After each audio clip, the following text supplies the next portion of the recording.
السلام علیکم ورحمۃ اللہ وبرکاتہ۔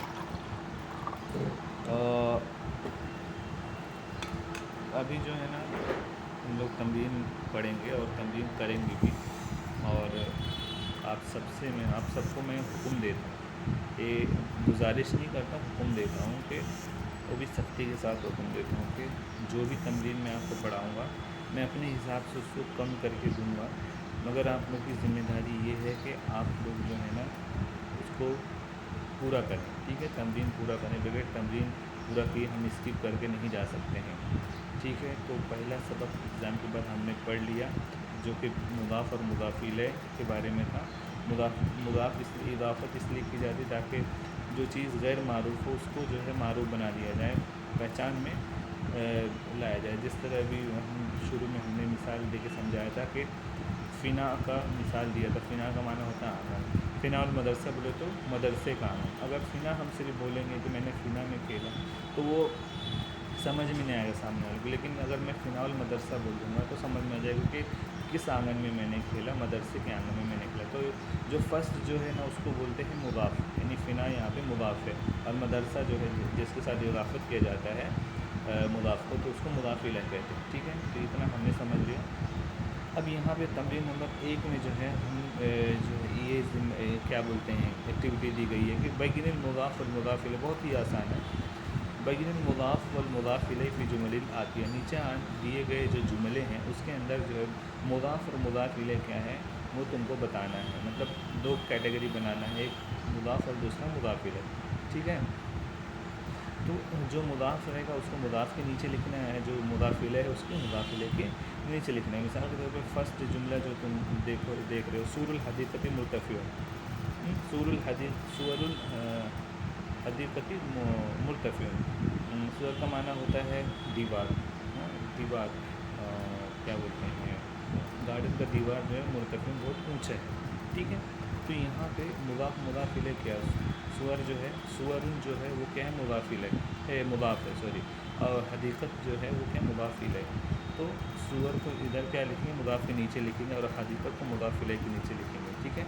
تو اس طرح ہر جملے میں جو بھی مضاف ہے اس کو مضاف کے نیچے لکھنا ہے، جو مضاف الیہ ہے اس کو مضاف الیہ کے نیچے لکھنا ہے، اوکے؟ ہاں، تو دیکھ لیں دوسرا کیا، کتاب علی مفید، علی کی کتاب بہت فائدہ مند ہے۔ تیسرا، اذن الحصان صغیرتان، گھوڑے کے دونوں کان چھوٹے ہیں۔ نہضۃ الوطن برجال الامتی، ایک نیشن جو بیدار کیسے ہوتی برجال الامتی، اس کمیونٹی میں اس وطن میں رہنے والے جو مرد ہوتے ہیں ان کے ذریعے وطن ترقی پاتا ہے، ٹھیک ہے؟ رکبت سیارۃ حسن، حسن کے کیا بولتے ہیں گاڑی میں سوار ہوا۔ شاہدت حرمئی مصر، مصر کے میں 2 حرم کو دیکھا، مصر کے 2 حرم کو میں نے دیکھا۔ الحلم سید الاخلاق، حلم جو ہے وہ اخلاق کا سردار ہوتا ہے۔ کثر مایوس صحفی، کتاب بیچنے والے زیادہ ہو گئے۔ فحص الطبیب، ڈاکٹر جو فحص کرتے ہیں، فحص کا معنی ڈائگنوسس جو ہوتا ہے نا، مطلب علاج سے پہلے اس کو جانچنا کہ کون سی بیماری ہے، تو اسی کو بولتے ہیں فحص۔ تو ڈاکٹر کا جو فحص ہے یا ڈائگنوسس جو ہے وہ کس کے بارے میں، ان ریت المریض، مریض کے دونوں کیا بولتے ہیں اس کو کڈنیوں کے بارے میں، ٹھیک ہے؟ شاہد تو جمل المحمد، سامان اٹھانے والے اونٹ کو میں نے دیکھا، ٹھیک ہے؟ تو اس کے اندر تم کو کیا کرنا ہے، 2 3 4 5 6 پورا نہیں لکھنا ہے، بلکہ 2 سے لے کے 6 تک کا جو جملے ہیں ان کے اندر جو مضاف اور مضاف الیہ ہے وہ لکھنا ہے، یعنی صرف 5 تم کو لکھنا ہے۔ تو پہلا تو میں نے بتا ہی دیا تھا اس لیے میں نے پہلا چھوڑ دیا، 2 سے لے کے 6 تک کا انہی میں سے تم کو مضاف اور مضاف الیہ نکالنا ہے۔ میں بول رہا ہوں نا کہ میں آسان کر کے آپ لوگ کو دوں گا، مگر آپ لوگ کی ذمہ داری یہ ہے کہ آپ لوگ جو میں دیتا ہوں تمرین اس کو مکمل کریں، ٹھیک ہے؟ دیکھو، اجعل الاسماء الآتیۃ مضافۃ الی اسماء تناسبها فی جمل مفیدۃ، اب نیچے جو اسم دیے گئے ہیں ان کو جو ہے آپ کو مضاف بنانا ہے، اور مضاف الیہ تم کو خود سے لے کے جملہ مکمل کرنا ہے، ٹھیک ہے؟ تو یہاں پہ بہت سارے اسم دیے گئے ہیں جن کو تم کو مضاف بنانا ہے، ٹھیک ہے؟ مگر میں آپ لوگ کو صرف اور صرف 5 جو ہے اسم بتاؤں گا اور ان کے معنی بتاؤں گا، اور انہی کا تم کو جملہ بنانا رہے گا، ان کو مضاف بنا کے تم کو جملہ بنانا رہے گا. اوکے. تو سب سے پہلے مفتاح، مفتاح کا معنی کنجی نا، تو اس سے ایک بناؤ. ٹھیک ہے، مفتاح کو کیا کرو، مضاف بنا دو.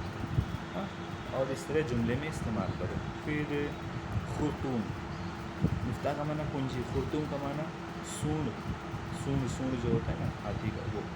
پھر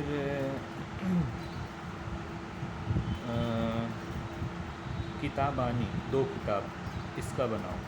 ٹھیک ہو گیا، تین ہو گیا. پھر قلمانی سے بناؤ. ٹھیک ہے، قلمانی سے بناؤ. قلمانی دو، یعنی دو قلم نا. کتابانی یعنی دو کتاب. ابھی پانچواں جو ہے وہ خادمونہ سے بناؤ. ٹھیک ہے، تو پہلا ایک جملہ ہونا چاہیے مفتاح سے، دوسرا ہونا چاہیے خرطوم سے، تیسرا ہونا چاہیے کتابانی سے، چوتھا ہونا چاہیے قلمانی سے، اور پانچواں ہونا چاہیے خادمونہ سے. تو ان تمام اسماء کو تم کو مضاف بنا کے جملے میں استعمال کرنا ہے. ٹھیک ہے، مضاف بنا کے جملے میں استعمال کرنا ہے. اگر آپ ان کو مضاف بنائیں گے تو ان کا مضاف الیہ تم کو ضرور لانا پڑے گا، تبھی نہ یہ مضاف بنیں گے. تو اس طرح تم کو 5 جملے بنانے ہیں بس، اس سے زیادہ نہیں. ہر بچے کو جملہ بنانا ضروری ہے، ورنہ اٹینڈنس نہیں ملے گا. اور اٹینڈنس جو ہے وہ ایک فیصد اس کو جو ہے مارکس ملنے والا ہے اس ایگزام میں. اور ایک اہم بات میں آپ لوگوں کو بتا دوں کہ انشاءاللہ آنے والا جو ایگزام ہے وہ آف لائن ہوگا. ٹھیک ہے، کتنا بھی کچھ بھی ریسٹرکشن رہے، لیکن مگر مدرسے میں بلا کے جو ہے ایگزام ہوگا. چاہے پڑھائی مکمل جو ہے گھر پہ ہو، لیکن ایگزام جو ہے نا مدرسے میں ہی ہوگا. اس کا بہت سمجھ لیے 90% اس کا امکان ہے. ٹھیک ہے، تو اس لیے آپ لوگ غور سے پڑھیں اور جو بھی ذمہ داری دی جاتی ہے اس کو مکمل کریں. کیونکہ ابھی تک جو آپ ایگزام لکھیں 2 ایگزام، وہ بغیر کیا مطلب دیکھ کے چیٹنگ کر کے بھی بہت لوگ لکھے ہوں گے. اللہ تعالیٰ بہتر جانتا ہے. مگر اس بار جو ہے نا چیٹنگ کرنے کی مہلت نہیں ملے گی، موقع نہیں ملے گا. اس لیے آپ لوگ ذمہ داری کے ساتھ پڑھائی کریں. ٹھیک ہے، السلام علیکم ورحمۃ اللہ وبرکاتہ.